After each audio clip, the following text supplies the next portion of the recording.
Leak नहीं हुआ तो फिर कैसे वीडियो पूरा दिखाया जाए। दिखाइए सर, क्या दिखा। हाउस में ये खगड़िया सर्किट हाउस में 11 लोगों को वीआईपी ट्रीटमेंट के तहत यहाँ टाइम जो है कि 1 PM में जब 12 से 2 एग्जाम चल रहा था, 2 बजे के बाद वायरल होता तो मानते हैं। पर आयोग को नहीं समझ में आ रहा है कि जब एक ही पोस्ट है, एक ही पोस्ट के लिए आप अलग अलग एग्जाम कैसे कंडक्ट करा रहे हैं। पहले तो 12,000 स्टूडेंट के लिए आप री एग्जाम ले रहे हैं तो उनके साथ भी अन्याय हो रहा है, और जो 3.5 लाख है उनके साथ भी अन्याय हो रहा है। जैसे री एग्जाम कराए, उसके बाद में कैलेंडर जो फॉलो होते आया है पिछले 2 एग्जाम से, वैसा ही एक एसओपी जारी करे बीपीएससी।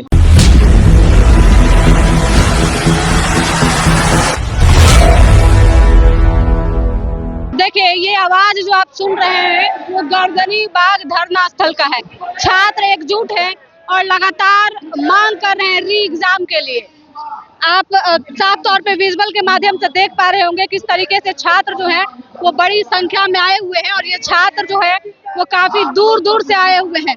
और इस पूरे आंदोलन की अध्यक्षता जो है वो छात्र नेता दिलीप कर रहे हैं। आप साफ तौर पे विजुअल के माध्यम से देख रहे हैं किस तरीके से बातों को कह रहे हैं और प्रमुखता से रख रहे हैं। कुछ छात्र हैं जो जिनसे हम बातचीत करेंगे और जानेंगे कि आखिरकार इस समय एग्जाम में क्या क्या गड़बड़ी हुई है, क्या कुछ मांग है, और छात्र जो है अब क्या चाहते हैं, क्या कुछ इस समय एग्जाम में क्या क्या गड़बड़ी हुई है। बहुत कुछ गड़बड़ी हुई है। पहले तो 12,000 स्टूडेंट के लिए आप री एग्जाम ले रहे हैं तो उनके साथ भी अन्याय हो रहा है, और जो 3.5 लाख है उनके साथ भी अन्याय हो रहा है। दोनों के साथ अन्याय हो रहा है, तो इसलिए री एग्जाम होना चाहिए, क्योंकि कोई पैरामीटर नहीं है कि आप क्वेश्चन इक्वल कर सकते हैं। जो पहले क्वेश्चन पूछा गया है वो, और जो अब पूछा जाएगा उसका कोई पैरामीटर नहीं है, इसलिए री एग्जाम होना चाहिए, सभी कैंसिल करके। एग्जाम होना चाहिए। हाँ, री एग्जाम होना चाहिए। और क्या मांग, हाँ, क्या क्या गड़बड़ी देखने को मिली? गड़बड़ी तो पहले वहाँ हंगामा हुआ तो क्या बात है कि मतलब कि और जगह क्वेश्चन नहीं गया होगा। जब 1 बजे आ गया होगा, मीडिया का जमाना है, व्हाट्सअप फेसबुक का जमाना है, कहीं भी जा सकता है, ठीक है। इसलिए री एग्जाम होना चाहिए, 12,000 के लिए नहीं, क्योंकि दोनों के लिए अन्याय हो जाएगा। चलिए, फिर से होनी चाहिए। देखिए क्या क्या गड़बड़ी हुई थी एग्जाम में। एग्जाम में ये छोटे से बच्चे को भी समझ में आ जाए, पर आयोग को नहीं समझ में आ रहा है कि जब एक ही पोस्ट है, एक ही पोस्ट के लिए आप अलग अलग एग्जाम कैसे कंडक्ट करा रहे हैं। बापू परीक्षा परिसर में आप खुद माने कि वहाँ पे अनियमितता हुई, वहाँ पे गड़बड़ी हुई, क्योंकि आपने परीक्षा रद्द कर दिया। तो जब आप एक जगह परीक्षा रद्द करते हैं तो सारे जगह का रद्द कीजिए, सबको सेम लेवल का क्वेश्चन दीजिए। यही डिमांड है कि री एग्जाम हो, कि री एग्जाम हो, सारे सेंटर पे सेम पोस्ट सेम चीज के लिए एक एग्जाम, सेम पोस्ट के लिए एक एग्जाम, एक एग्जाम, एक एग्जाम, बस एक एग्जाम। मतलब सरकार को दोबारा से एग्जाम कराना चाहिए। बिल्कुल, क्योंकि बोला तो कि क्लास 9 के पॉलिटी में ही पढ़ने का है राइट टू इक्वालिटी, और शायद हमारे चेयरमैन इतने अयोग्य हो गए कि उनको राइट टू इक्वालिटी नहीं पता है। क्योंकि राइट टू इक्वालिटी में ये है कि सब बराबर है। अब आप जब अलग अलग एग्जाम लीजिएगा तो सब बराबर कैसे हो गया। धांधली हुआ देख ही रहे हैं आप, सबको पता ही है कि यहाँ मतलब कैसे धांधली हुआ। बापू परीक्षा आयोग तो कह रहा है कि पेपर लीक नहीं हुआ है। लीक नहीं हुआ तो फिर कैसे वीडियो पूरा दिखाया जाए। कैसे लिख हुआ, ये सुबह से लेके शाम तक सिर्फ एक वीडियो दिखाने से नहीं हो जाता है कि यहाँ बच्चा यहाँ कैसे सिर्फ बच्चा को दिखाया गया उग्रवादी क्या। जब 11 बजे यहाँ मतलब लास्ट था, यहाँ विद्यार्थी को घुसने के यहाँ एग्जाम सेंटर में एंट्री नहीं था, तो फिर यहाँ 2 मिनट यहाँ आधा घंटा लेट कैसे पेपर यहाँ कोई लेगा।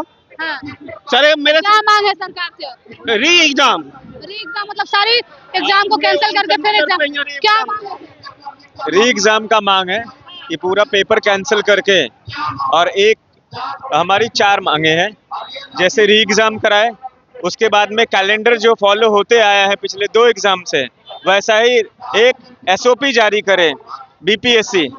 और क्या कहते हैं, जो बीपीएससी के चेयरमैन है, वो जो बोलते हैं कि अपराधी जो हम लोगों को बोल रहे हैं, इसके लिए वो पब्लिक डोमेन में आके सॉरी बोले। ये सब हमारी मांगे हैं। धांधली सेटिंग खगड़िया का न्यूज भास्कर ने चलाया, मैं आपको दिखाऊं। खगड़िया में ये भास्कर का है कि 11 लोगों को वीआईपी करके उनको ये रहा, ये देखिए।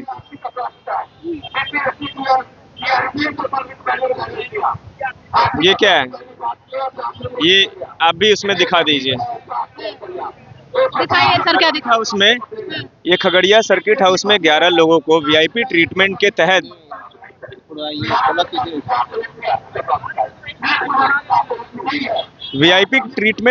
इनको एग्जाम दिलाया गया।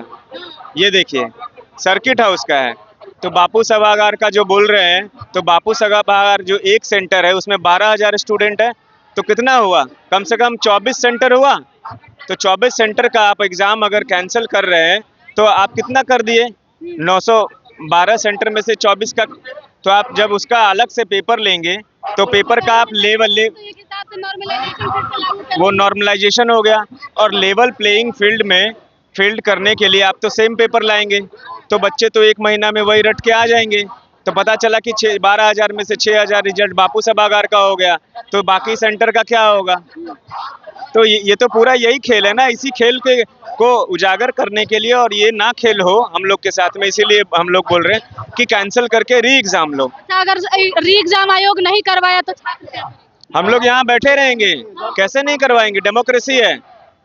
अभी क्या कहते हैं, सीएम तक ये बात पहुंचेगी। हम लोग बैठे रहेंगे जब तक, आज दूसरा दिन है, 3 दिन होगा, 4 दिन होगा, यहाँ हम बैठेंगे जब तक नहीं होगा। क्योंकि ये बहुत बड़ा धांधली सेटिंग का ना ये चल रहा है पिछले कुछ दिनों से।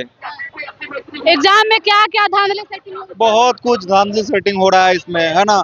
बड़े बड़े शिक्षकों का नाम भी आ रहा है सामने, देख ही रहे होंगे न्यूज में। बड़े बड़े शिक्षा माफिया का नाम सामने आ रहा है। आयोग का चेयरमैन का कहना है कि पेपर आउट नहीं है।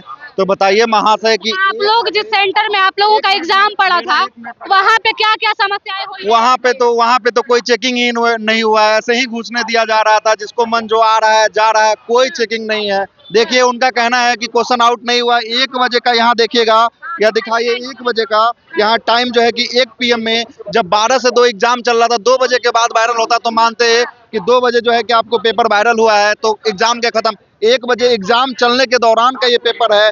ट्विटर पे देखिएगा, सोनू राज के द्वारा जो है कि आपको डाला गया है। टाइम को एक बार और जूम कर लीजिएगा, 1 बजे का टाइम है, 13 दिसंबर का पोस्ट है, 2024 का ये पोस्ट है। देखिए कि कैसे पेपर आउट नहीं हुआ। इसके बारे में आयोग से आप लोग का है ना रिक्वेस्ट है कि जाके पूछिए कि आयोग कैसे जो है कि आपको नहीं कर पाया। ये जो है कि बोल रहा है कि आयोग ये आउट नहीं है पेपर। तो ये पेपर 1 बजे आया कहाँ से मार्केट में? कहाँ से ये दिखा पेपर, है ना। मेरा आयोग से कहना है कि इसको री एग्जाम को जो है कि लेना ही पड़ेगा। एक सेंटर नहीं है, वो लगभग 2 जिलाओं का सेंटर है, इसलिए आपको सेंटर को कैंसिल करना ही पड़ेगा, है ना। हर एक सेंटर पे करना पड़ेगा। सबके लिए एक समान एग्जाम हो और सबके लिए एक समान कटअप बनना अनिवार्य जो है कि आपको होगा इसमें, है ना। ये जो है कि ऐसे काम नहीं चलने वाला। हम लोग ऐसे ही धरने पे बैठे रहेंगे। शिक्षा सत्याग्रह की शुरुआत हो गई है और ये चलते रहेगी जब तक जो है कि हम लोग को नहीं मिल जाता है एग्जाम की सूचना, तब तक चलते रहेगी। धन्यवाद। और भी अलग अलग लोग हैं जिनसे हम बात करेंगे और जानने का प्रयास। बीपीएससी एग्जाम में इस बार क्या क्या देखने को मिला है? आपको क्या क्या गड़बड़ी दिखी है? यहाँ पे एग्जाम सेंटर पर देखा गया कि क्वेश्चन स्लेट से मिले वहाँ पे, इस चलते वहाँ पे, और कई जिलों में भी इस तरह की देखी गई। आपका सेंटर कहाँ पड़ा हुआ था? मेरा सेंटर बांका में था। हाँ, वहाँ भी ऐसी स्थिति देखने को मिली? वहाँ पे उतना तो नहीं, मेरे एग्जाम सेंटर पे तो ऐसा नहीं था। हाँ। वहाँ पे इस तरह का नहीं देखा गया, लेकिन यहाँ पे जैसे मीडिया के हिसाब से आप जो भी देखे इसमें तो दिखाया गया है। हाँ। इसी में है, इसलिए री एग्जाम कराया जाए। क्या क्या सर? क्या मांग है? क्यों भरना पे? री एग्जाम क्या क्या आपके सेंटर पे देखने को मिली है गड़बड़ी? अब मेरा सेंटर में तो रंगा ही नहीं, 5 का रंगा था एक। हाँ, उसका भी जमा हो गया पेपर। और क्या क्या देखने को? और क्या? लोग कह रहे हैं पेपर लीक है। हाँ, लीक है ही, कहेंगे क्या, लीक है। री एग्जाम तो देखिए, छात्र जो है वो लगातार री एग्जाम की मांग कर रहे हैं। और इस वीडियो में हम ये जानने का प्रयास किए कि अलग अलग सेंटर पे जिस तरीके से छात्रों का एग्जाम पड़ा था, कौन से सेंटर पे क्या क्या गड़बड़ी देखने को मिली है, छात्रों ने बताया। इसके बाद सभी छात्र जो है वो लगातार री एग्जाम की मांग कर रहे हैं। आप यहाँ पे देख सकते हैं कितनी दूर दूर से लोग जो आए हुए हैं, और ये भीड़ जो है वो छात्रों की है। छात्र चाहते हैं कि री एग्जाम कराया जाए ताकि उनके साथ न्याय हो सके।